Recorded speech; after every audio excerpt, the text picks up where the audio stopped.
Good morning, good afternoon, good evening, good day, good night, good everything. My name is Jason Weiss, and you are here with me on the Ask Jason Weiss Show. I am an attorney, I am a coach, and I am soon to be an author because I am writing my first books, and I am very excited. Today, I have with me a good friend and a colleague of mine named Michael Zanetti. Now, as most of you know, I am an attorney. However, anything and everything said today is not legal advice. And Mike is also in the financial world. So nothing on this is financial advice. If you want finance stuff, call Mike. But don't listen to anything we say today. You have not retained us. We are not your attorneys. We are not your advisors. We are just your hosts today. So without further ado, I want to bring on Michael Zanetti, who I get to speak to a couple of times a week. Unfortunately, I don't get to look at him like I do now. Good looking guy, knows his stuff. He's like really tall and he's muscular and he's got great family and all this stuff. So Mike is just an all around great guy. And he's going to talk to us today a little bit about financial security for all. What that means, I have no clue. But Mike knows all about it. Finances, security, has a law background. So, and he's down here in South Florida with me. So without any further ado, Michael Zanetti, father of 4. 11. What'd you say? Once you're past your first 3, I think you stop counting. I know, but you know, you always got to love all 4 of them. So, you know, father of 4, and he's partnered up with one of my close friends. So Mike is a strong individual. So Michael Zanetti, financial security for all. Tell us a little bit about yourself, sir. Sure. So I grew up in New York, had no background in finance whatsoever, which is uncommon for people in New York. So I grew up with a lower middle class background. Basically got into a good school because I was an athlete, not because I had great grades, but I was smart enough to take advantage of the education. And from that, you said it right, I went to law school. I've worked in the financial industry for a long time. I am no longer a financial advisor. I don't do licensed financial advice. I don't do any of that stuff. I was at one point. But I've gotten away from all of that. I see bigger picture stuff now. I do a lot of individual business consulting. We do turnaround consulting for either businesses that are startups or businesses that are struggling. We met each other through one of those businesses, which is ironic enough. Yep. And basically, the direction that we've gone in the last, I would say, 5 to 7 years is we believe there's a gap that's happened in the market. We were raised, you and I are very close in age. We were raised with a mindset of you go to school, you get good grades, you get out of school, you get a good job. That job is your financial security for the rest of your life, right? And at the ripe age of 62, or they changed it to 65, you get a gold Rolex, and you have pension payments for the rest of your life, right? There are so few jobs that have that anymore. They're fighting to take away pensions for teachers. Okay, so imagine now that we live in this different world. You and I see it, but our kids are now in an even different world than that. I've heard some things thrown around. People talk about the gig economy. They talk about people being contractors and this. I think that's only the start of it. I think there's a different mindset now towards loyalty, both from an employer and an employee standpoint. I think that dramatically affects household incomes. It dramatically affects financial security. And let's be frank, it dramatically affects yours, mine, and other people's mental health. Well, you can be Frank. I'm going to be Jason because it is my show. And you can be Mike and Frank, or frankly, you can be Mike. But yeah, I agree with that. You know, look, we both have teenagers, right? Mm-hmm. That's something, you know, I said to my son, you know, what do you want to do? Oh, I want to go play lacrosse on the Ivy level. Okay. Mm-hmm. And then what? I want to do business. Well, what does that mean? What Well, I does that want to mean? open a company. And what are you going to sell? I don't know. What are you going to buy? Real estate. You're going to buy real estate with whose money? I don't know. So, Right. and that's the mindset. And I think it really came out, and correct me if I'm wrong, I think it really started to shine during COVID. And the reason I say that is everybody, everywhere you went, was talking about COVID and I'm stuck at home and all this. And what was the two word that everybody was talking about? Side hustle or side gig. Yep. And turn your side hustle or your side gig into money. And that's what it was Yep. all about. And I think it was great because it spurned innovation. It spurned entrepreneurship and all this. But then you go, now that we're up and running and you do all this, I was at a Chick-fil-A recently, and on the door it said, please be kind to our employees who were, I think, strong enough or proud enough or loyal enough or whatever the word was to show up to work today. Think about it, right? I mean, that's the gap I'm talking about. That's exactly the gap I'm talking about. And we didn't even script this. No. So when did that happen? When did that transition happen where it became, we're just happy people showed up? I think it happened post PPP money to people. The government gave a lot of free money. And I don't want to talk politics. I was going to say, this is a non-political This is non-politics. It's factual. The government gave people money. It could have been 500. It could have been 3,000. It could have been 3,000 times 2, whatever it is. The government tried bailing us out. And a lot of people decided not to go back to work.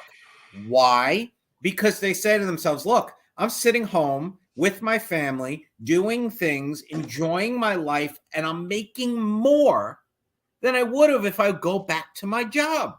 With no windshield time, with no stress, with no... So one of the first things, and I have a background in psychology. My undergraduate, one of my undergraduate degrees is actually in psychology. And I love the field of psychology and how... Wait, where'd you get this wonderful degree from? All your Brown University. Brown University. Go Bears. Yep, yeah. Yep. And hey, that's one of the schools my son is heavily looking at. So, you know. And I can tell you, so I had a professor, and I can tell you, Joachim Kruger, and I don't even know if he still teaches there, but I remember sitting in the class, and he said the strongest understanding about how to direct people is to not force them, but is to affect their motivations. Okay. And he said, the harder you push, you'll receive pushback. But when you dangle the carrot, the donkey moves. Right. So if the motivation, the incentive is to make money, which we all need to survive, let's not BS this. We all need money, and each of us need different amounts, but there are certain basic things that we need. And in order to get them, we need money, because in the society we live in, there's very few people that live completely off grid and self-sufficient. It's almost unheard of in our society, right? So if our incentive starts with money, and then the step to getting that incentive is theoretically work of some type, right? But you take away the need for the work step and you insert free. Where is the incentive to do the work?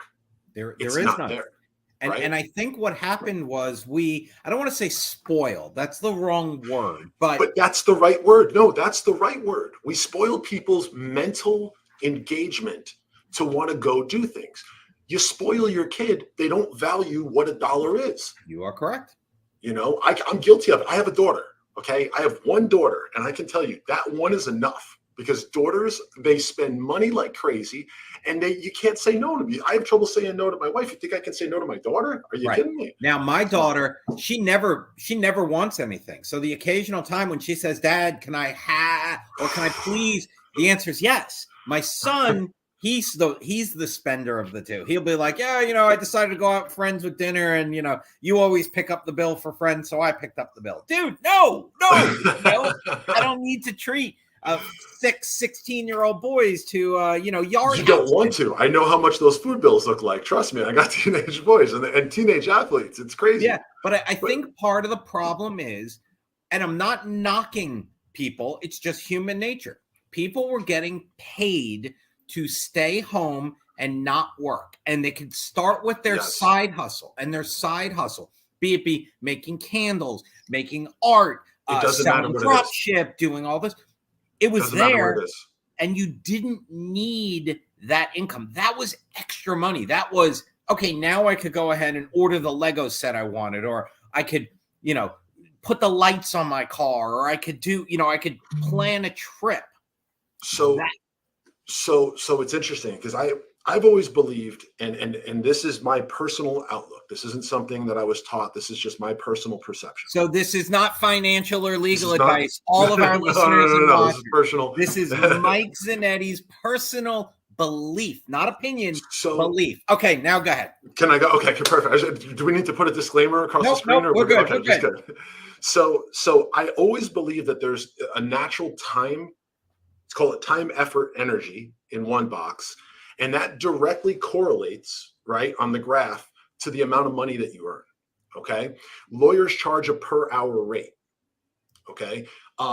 If you are going to work, if you hire a construction company, there's a certain amount of work that has to be completed, and there's a charge for that work. And there's theoretically a balance between the time, effort, and energy that's required, and skill, mental skill, and the return, right? The capital that's on it.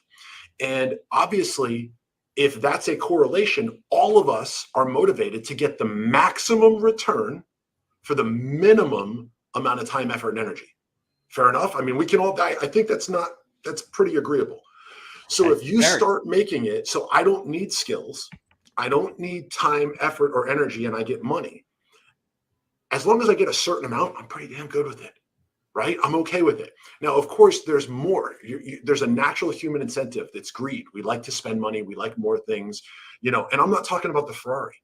I'm talking about, I want to eat lobster instead of eating, chicken. Ramen. Right, or ramen, right? So that's those stages. We, at least theoretically, right, capitalist society, are motivated to create a more efficient use of our time, effort, and energy. So when you talk about things like side hustles, and you Google side hustle, what do you see? You see the highest motivations that they're addressing are use your time super effectively. Right. So we have a company that teaches trading. One of our companies teaches people how to day trade and how to trade options. Okay. And what company is that? Targettrading.co. Nice plug, by the way. I like how you snuck that in there. Targettrading.co. It teaches trading. So all of you people that want to be a day trader as a side hustle, take a class, learn what it's about. Okay. Right. So targettrading.co. All right. So trading. Go ahead. Nice plug, by the way. I love that. So understand though, not everyone can day trade. That's the first thing I'm going to tell you. It's a skill. It's a certain skill. And now, one of the best things you can learn is that Jason Weiss can't day trade, and he shouldn't waste time, effort, energy, and money trying to learn further how to do it, right? I can tell you point blank, there's certain skills that I have that I'm very, very good at. And there's other things that I'm horrible at. And rather than going out there and trying to build skills and balance myself out, right? I can take the things that I'm good at and try to make them better, right? So that I get a higher and more efficient use of my time, effort, and energy towards that money. Does that make sense? It does 100%. And the flip side is, especially if it's something you don't like, right? I personally love going out and working in my yard. I love it. I love to plant. I love to garden. I'll even pull the weeds. I'll do all of that. But I don't want to go out every other Saturday and cut the lawn. So I have a lawn service. They cut the lawn. They trim the bushes. They do that. But they don't touch my garden. I don't pay the extra. Because to me, the hour a day I spend doing it is worth it. It's not worth it for me to go out and buy a lawnmower. And after 100 cuts, I save money, but it's not worth it. But the money's not worth the time. And that's the next step. So one of the things that and then again, this is my personal perspective on this. I have a certain dollar per hour that I'm worth to myself. Okay. I'm not talking about what I bill out to customers. I'm talking about dollar per hour. Okay. And this is a very different mindset. It's very linear for a lot of people. They don't think this way. And I didn't used to think this way. And I started to sort of develop this because I realized there's a difference between hiring a guy to do my lawn because it's the cost of paying him is less than what my dollar is versus the disincentive. Okay. You are not incentivized to do it. And it doesn't cost so much to hire him that it's not worth it. Does that make sense? So he falls into 100%. that bracket of people. It makes more sense to hire your lawn guy than for you to go out and do it, because you can do better things with your time and it doesn't attain your level of $250 an hour, $300 an hour, whatever your dollar per hour rate is. Everyone's is different, by the way. I want to be clear about that. Correct. Right. And it also has to do with that even if my dollar rate was $250 an hour, but I liked going ahead and cutting my lawn, then I'm going to do it. I know an NFL football player who is retired, who was very successful, never has to worry about money. And one of the first things he did when he retired is he bought himself a ride-on mower. Because he liked to mow his lawn. His own lawn. I love it. Alabama or Mississippi, one of these states where he lives, because to him, that's something he likes. Now, he probably doesn't do his pool. He probably doesn't do, but he enjoys it. Look, if you enjoy doing something, then why hire someone to do it, regardless of the cost? If you like grilling hamburgers, go grill hamburgers. Exactly. I do the trim work in my house. Okay. And it's not because I'm a master carpenter. Okay. It's because I enjoy the mental focus that it takes to do the correct cuts, to do to work the angles, to think about how pieces have to integrate to each other. I enjoy the mental exercise. It's ridiculously slow and it's time inefficient for me to do it. Okay. Right. But like you said, I enjoy it. So again, that scale becomes really important, because at a certain point, the time, effort, and energy, the effort part isn't there because it's no effort. I actually enjoy the activity. Yep. Right. And my same thing with my wife in painting, right? She likes to paint. She will buy the gallon of paint. She will paint the room. But I know for a fact that she hates painting bathrooms. So we have a bathroom in my daughter's room. So she painted my daughter's room. She painted my son's room. And then she said, I ain't doing the bathrooms. Hired a painter to do the bathrooms. So that's what it was. Look, I like going to Home Depot and shopping. So the painter said, I'll go pick up the paint. I'm like, no, I'll go to Sherman-Williams. It's right down the street from Home Depot. Don't worry about it. I got it. So when you have that mindset, right? So this is where this gets interesting with the formula of dollar figures and stuff. So we have activities that we enjoy. We have things that have what we would say theoretically a return on investment, right? So our return on investment is, if I put in time, effort, and energy in this activity, I get a certain yield, right? So when I started looking at different side hustles, because just like everybody else that's out there, I'm looking for other things, right? And I'm looking at Amazon stores, I'm looking at drop shipping, I'm looking at different things, and I'm out there looking and I'm computing the amount of time that it takes and what my potential return is versus that effort factor, because that effort factor is important. If it's fun, then it's not really an effort. And that's why I'm constantly saying to those that I work with, if you do what you love, you're not working. Yes. It's not work. Yes. So speaking of not work, which is what we're doing right now because we're on here, let's go ahead. Let's break to commercial, and then we're going to come back and we're going to talk a little bit about more financial and all of this. You can always find Mike at Zanetti, Zanetti consulting.com. He also mentioned targettrading.co. And we will be back and we'll talk more about making money, side hustles, and all this great stuff. And we go from there. So Cece, we're ready for our commercial break. Mike, sit tight, and audience, sit tight. We'll be right back.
Hi, I'm John Thomas. I want to share with you a professional products and services directory we call Going Solo Directory. And you need to check this out. If you want exposure to your business or are seeking professional product or services, this directory has it all. And that membership, for the many special features, you get the benefit of a worldwide exposure with a 40-minute video interview on an international business show showcase. All this for just one low annual fee. For more information, contact GoingSoloDirectory.com.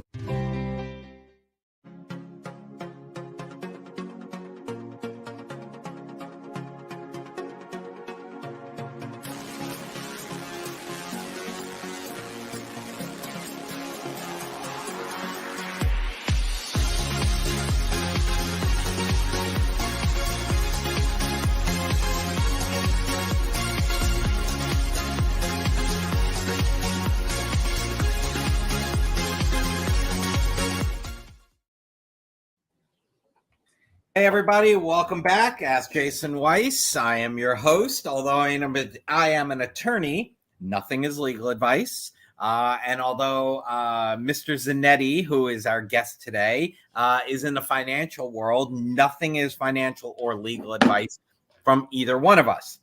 So we were talking about side hustles and bridging the gap and the gap income and all this. And my biggest side hustle right now, Mike, is trying to assist my son in his college recruiting, because as everybody who's listened before knows, my son is a junior in high school, and it's official that he's allowed to be reached out to. He's been reached out to a couple of schools, and he's fielding phone calls, and my side hustle is basically just coaching him through it.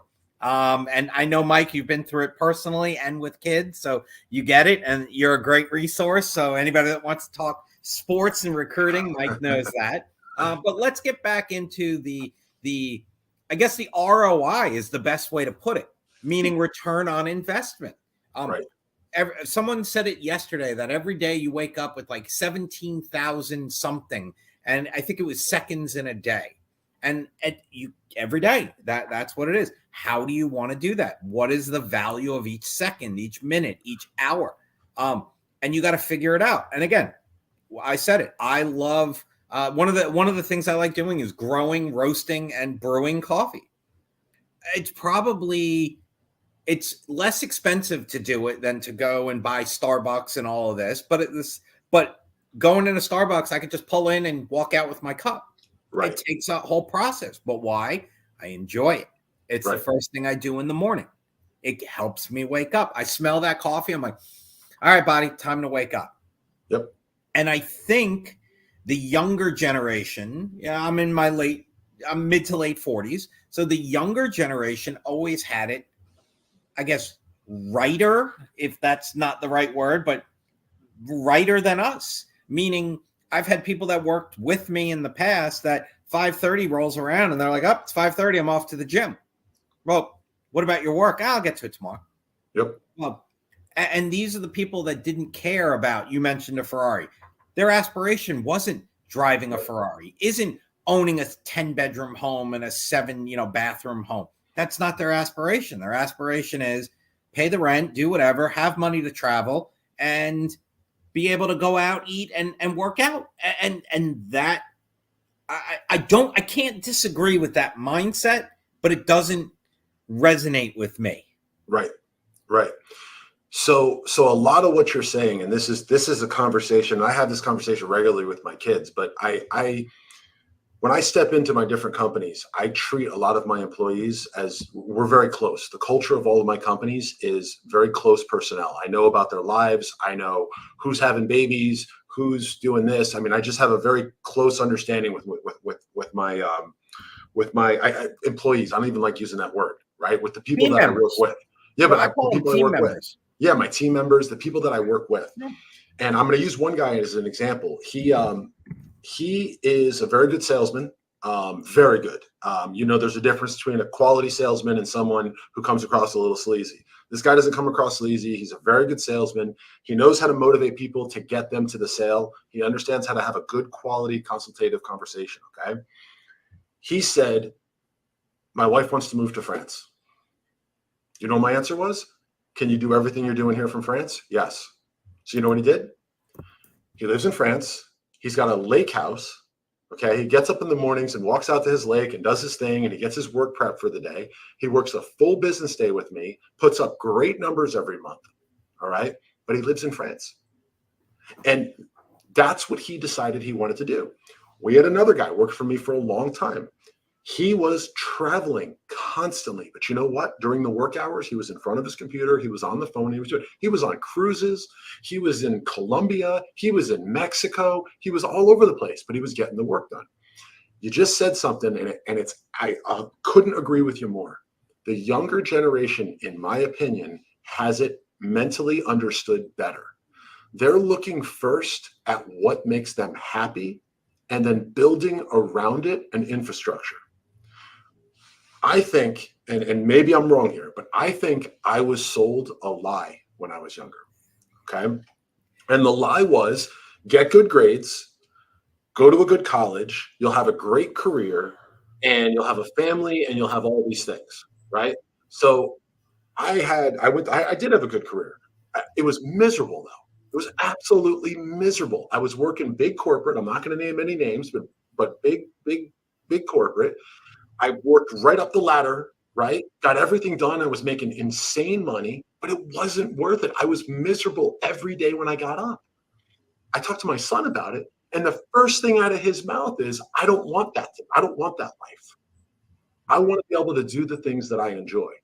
All right. Maybe I can do some contract work for this. Then I would really like to have a boat for weekends that I can charter fish for people. And I'm sitting there thinking, that's pretty cool. Now, who's buying that boat? Right? But at the same time, I mean, yes, that's always the question, right? Who's going to finance this stuff? But when you look at the direction that his mind is going, so he's looking at it as, okay, well, I'm going to do these things so that I can afford the boat now. I'm going to do these things because that's not working a charter boat on a weekend. I'm going to be out there fishing anyway. I might as well have people and make money while I'm doing it, right? So his mindset is different than my mindset. Right? My mindset was I had to check these boxes and then my life was set. His mindset is I'm going to make my own boxes and I'm going to figure out what exactly it is that makes me happy. And if I'm not happy with it, I'm going to try something else, And I think that's a good thing, just to be clear. The question becomes though, and this is where I think a lot of people hit the wall during COVID. And this was the whole, where's your next check coming from conversation. Mm-hmm. And anytime people are highly motivated to go do something, you're going to get people that are a little shady, right? You're going to get people that are going to oversell you opportunities. In COVID, when people were quarantined, I want to say something like there was like a 6-week period that there were 9 new trading academies that were suddenly all over social media. Some of these people had never traded for a company before. They'd only traded their personal accounts. They didn't know what they were doing. They'd never been properly taught, right? But they were out there selling courses for $5,000, $7,000, $10,000. It was insane, right? So the question becomes, how do you filter through those? How do you filter through different things that are out there to find the ones that are good and that are going to work for you? And I'm talking about all side hustles in general right now. I'm not talking about trading or anything in particular because people have different things, right? My wife has a company that's a skincare line. And it's pretty cool, right? I like the idea of a skincare line. She's a cosmetic chemist, so she actually made all of the stuff herself. We have a factory here in Pompano Beach, and this isn't like a small line. This is a large distributor's line, et cetera. But this grew out of a side hustle of her making this stuff in the kitchen, right? And then she got some customers. She got a couple of hotels on board that wanted to play ball, and then she got a couple more, and then she got a couple more, and then she got a couple more. And guess what happens? Right? You get to your 7th big customer, your 10th big customer, and you find out that you're making money doing things, right? That changes it. But how do you get started? And I think that's the question that a lot of people have. Like when it comes to side hustles, is where do you start? Right? I'm a dad. I'm working a corporate job. Where do I start? Where do I go?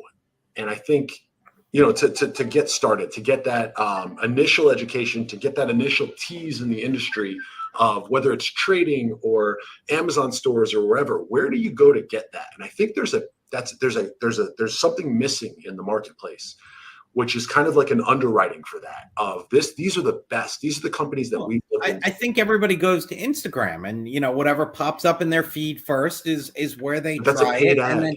And then once you get into the paid ad, then you're getting 20 more paid ads. Mm-hmm. So you were talking about your wife with her skincare company, right? Mm-hmm. And she started it up because it was something she was passionate about. She loved, right? She still love it now that it is something that requires her to do it every day, to be in it every day. Because my wife, she started a baking company years and years and years ago because she loved to bake and she's phenomenal at it. But after she started fulfilling orders, she's like, I don't love it anymore. The fun part was a while ago. And it was just because of the fact that she doesn't love it. She didn't like having to meet all the people, meet all the deadlines and do it. And, oh my God, it didn't look perfect. I got to do it again. And the added stress. So it became a hobby, and now it's only a hobby. So Shireen, it's funny because she actually had something interesting happen. Have you ever read E-Myth? It's a really great book, E-Myth Revisited. Michael Gerber, I believe, is the author. Okay. It's a whole coaching program for entrepreneurs. Okay. And the basic idea behind it is most entrepreneurs start their business because they're good at or they like what they were doing. So let's say you are a handyman. Okay. And you started your business as a handyman and you were good at it. What happens? You get more customers, you get more customers, right? Let's say you have a skincare line, you get more customers, you get more customers, you get more customers. Well, what happens? Eventually you've got to hire people to do the business with you. You've got to start building a business behind what you were doing. That's where most people fall off because they don't like the business part of it. They like the activity, or they're good at the activity. So just because you're good as an electrician doesn't mean that you're good CEO of an electric company. Does that make sense? That's sort of the way E-Myth tells the story. So in answer to your question, my wife's mindset is she does not like the business side. She likes the lab. If she could get paid to sit back there and do R&D and to sit back there and to build the formulas, she loves watching the water turn into creams, right? She loves seeing how the process works, the baking, for lack of a better term, right? She loves to see the baking. And she still is extremely passionate about that. Sunday night at 5:00, I can't tell you how many times I've had to go to the lab and drag her home because she's in there having fun doing stuff, right? She still has that, but she doesn't like the business side of it. And I think that's the part of the side gig business that's so appealing, is that it isn't a whole big back room. It isn't a big operating business. It's you and your side gig, right? Now, can it grow into something? Yes, theoretically it can. I mean, there's nothing that says that and God bless you for that successful, right? That's wonderful to be that successful. But there's a lot of things out there that don't necessarily need to grow to that level, and you can still enjoy it and still get passion out of it.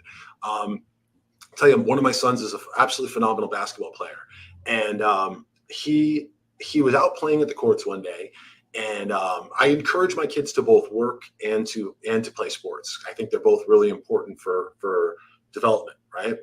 And he was out there playing one day, and a parent came over and said, "Hey, could you teach my daughter how to play a little bit?" And my son's 15, turning 16, and the girl was maybe like 8 or 9 years old, right? So my son showed her, and the woman gave him $20 and said, "Thank you so much." And he goes, "Dad, I can get paid to do this." And I said, "Okay, so what are you going to do with that?" So he took that mindset and then went to start talking to different parents and different things. He coaches kids. He's 15 years old. He charges $20. The kids have a great time, right? His kid's sister goes to his sessions as part of it. And they love it and they have a great time, right? But he just learned a really important lesson. He's passionate about it. He doesn't need another job.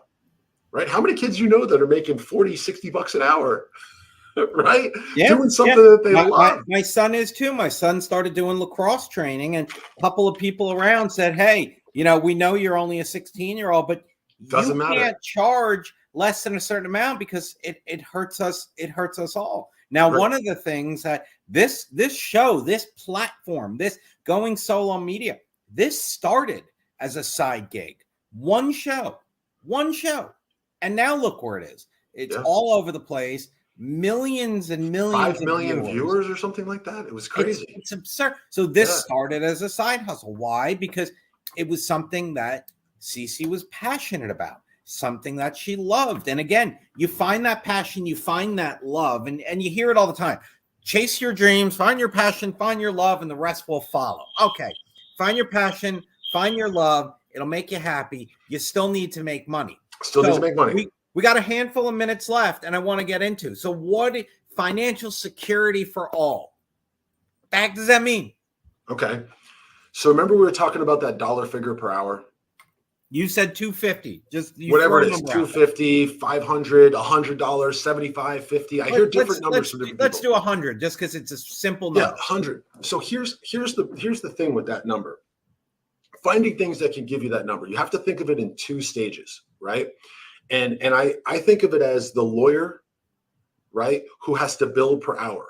So if you have to bill per hour, you better bill more than what you need, because there's going to be hours you're not working, or theoretically at some point in your life you don't want to work, right? Correct. So the problem with that is the lawyer model, in my opinion, is if I need $100 an hour, I better bill $250, because I'm going to have to pay people, I'm going to have to do all these things, and I got to bill for money for when I'm not billing, if that makes sense, right? Yes, it does. What wasn't it either a Jay-Z or one of the that when I'm not making money when I'm sleeping. Yeah. Something like that. Yeah. Yeah. So, and that's the second idea, right? So the second idea, in my opinion, is and this is where it becomes crucial for side hustles. Okay. What can I do as a side hustle where I'm performing or have performed an action that has continuing results? Now, I might have to turn the dials a little bit. I might have to collect some money or change some pricing or chase down some inventory, but I can do something that is working while I'm sleeping. Okay. When people talk about side hustles, to me, that's a real side hustle. A real side hustle is something that I can build and it will run when I'm not there.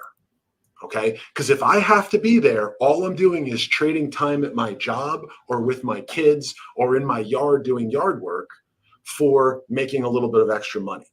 And then it just becomes a direct correlation. Is it worth it? Right. But if I can do an activity, and I don't care if it's an extra $100 a month in the beginning, and I can make an extra $100 a month off of activity, but that $100 a month is consistent. Right. And then I could maybe grow that to $500 a month. And that $500 a month becomes consistent month in and month out, where I have a dependable $500 a month coming in. That's a different mindset. And that's always right. That's the appeal with real estate, with rental real estate, right? In theory, right? Is I own an apartment building. It's got 4 units in it, right? And those 4 units, 3 of them should be occupied most of the time, at least theoretically. And I should have a certain amount of rent coming in every month. That's appealing. Do I have to go over there sometimes and deal with issues and stuff? Sure. But that rent's got to get paid every month, at least in theory. Correct. Right? And sometimes you like it. Hey, there's the shrubs in the front are dead. No problem. I'm going to go out there and do it myself. Yeah, absolutely. I love that. The dishwasher is leaking. I don't do anything with plumbing. I'm going to send a plumber out there. But I got a plumber. Exactly. So you have rich this dad, poor dad, right? Rich dad, poor dad. This is exactly what we're talking about. That's exactly, and that's a lot of this was planted in my head from that book. So the way I look at side gigs, right? And if you go to on Zanetti Consulting, I've got a bunch of stuff on there, different businesses that I've got parts of. But one of the most important factors for me was finding businesses and things that I could do where I didn't have to actively every day show up for that 9-to-5 gig, right? That 9-to-5 gig to make a yield. If I had to show up that 9-to-5, that meant I just locked myself into work. I locked myself into work. So when you talk about side hustles, and this is something that I think people really have to change the way their mind works. And I think the younger generation understands this, okay, way better than we do. And that's finding ways to make, even if it's a little bit of residual income, to make residual income. All right. I happen to know trading very, very well just because of the companies that we have. We have two trading companies and a trading computer company.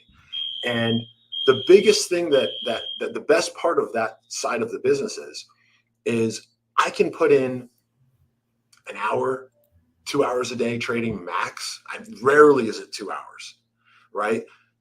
There's stuff I can do that's just putting in time on Friday, and the rest of the week it works out. Okay. There's a new program out called Letter of Direction Trading, which is about as close to fully automated trading as you can get. Okay. So there's things in that field, but here's the part that people don't understand. There's no just free money. You're not going to take your money and put it in. And I had a very long conversation with a real estate developer friend of mine who's preposterously successful, right? Started with nothing, and he's got $100 million plus empire. Okay. And one of the things he said is that anyone who thinks that real estate income, owning apartment buildings and stuff like that, is just passive income. He said there's no such thing. Everything requires work and ongoing work. The question is you want to do as minimum time, effort, and energy as possible to maximize that dollar yield. See where I'm going with this? So those passive income targets are great because once you get to a certain point, you keep working to minimize the work and minimize the work and minimize the work, which maximizes your yield, right? So trading is work in the beginning. You have to learn how to do it, but then you can build systems into trading that slowly automate things until it gets to a point where it's almost completely automated. You're basically checking on the dials. Right? You understand what's going on. You're adjusting some different components. Maybe you're adjusting the automated stop and how it goes in, or I call it turning the dials. You get what I mean though, right?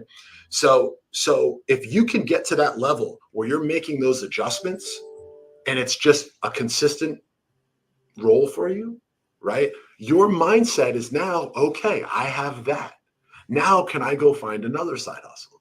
Can I go find another passive income source that I can build on top of this? So maybe I've got $2,000 a month coming in from this one passive income source. Can I go find another two somewhere else, or another 1,500 somewhere else, or another 500, or another 250 a month, and then build, and then build, and then build. And then at least the way I see the millennial mindset, which this is one of the things I'm going to tell you, the millennials got this right, is they don't worry about job security. You want to fire them, because guess what? They're going to go over here and they have their passive income from this. They've got their passive income from that.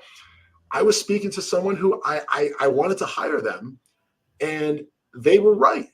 There was no incentive for them to come and work for me. And it wasn't about pay. It was about time. I needed more time than they were willing to give. And the only thing that they liked about the conversation is they were looking at me for insurance. And that's a lot of time. And that's a lot of times. I know people that have done that. Hey, I took a job. Why? I needed insurance. I'm having a baby. I just got diagnosed. I got, okay. That's the incentive for jobs now. And so going back full circle to what we started the conversation with, which was going into Chick-fil-A, right? And be nice to our employees, thank them for showing up, right?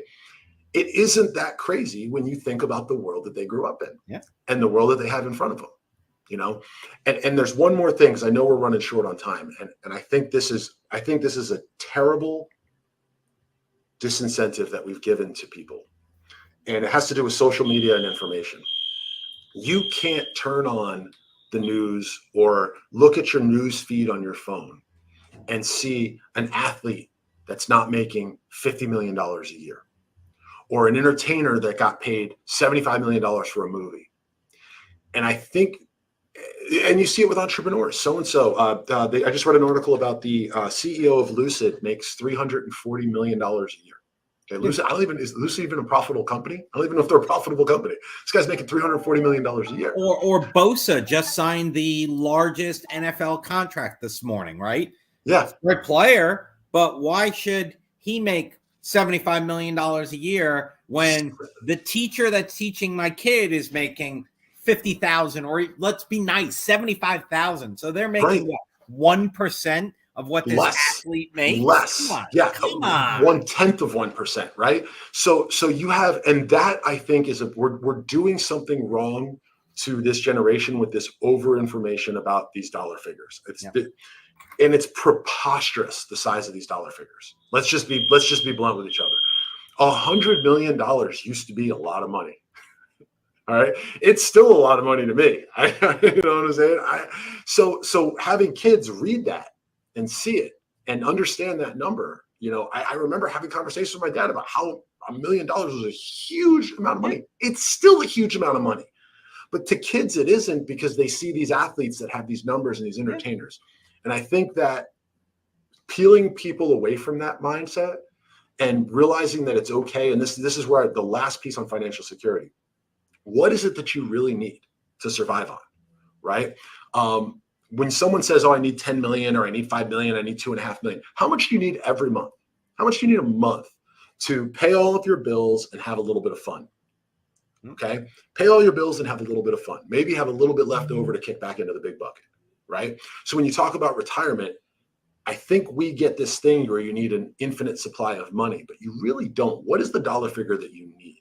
And also you need to figure out what it is you're going to, when you retire, what it is you need. Like when I retire, I don't need, I don't know. I won't need certain things, Yes. I'll be on Medicare or Medicare. So I'll be on, so I won't have to pay, X amount of dollars a month for health insurance for my family. And that's huge. And understanding, really sitting down and mapping this stuff out. And I think sometimes people get shy about it. I can tell you, my wife is shy about it. She doesn't like to talk about life insurance. She doesn't like to talk about those things because she's like, oh, you're attracting the negativity. Yep. But my mindset is I want to put it on paper. I want to figure out, okay, if I were to stop working today, right now, how much would I need every month, right? I don't know how long I need it for.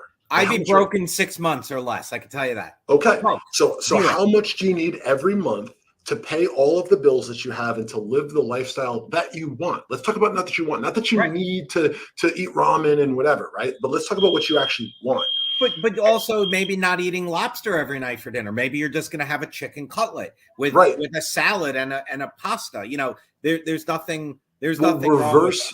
Reverse engineering that mindset. Instead of saying I need $10 million, let's figure out what you need every month. Exactly. A lot of companies will use the rule of 4%. I don't agree with that. But let's just say use the rule of 4%. So that's every $1 million, you're making $40,000 a year. So that'll tell you the number of millions you would need according to that rule. Again, I don't agree with that rule. There's a couple of reasons why, but let's just say you back that number and that's a much different motivation for what your real numbers look like.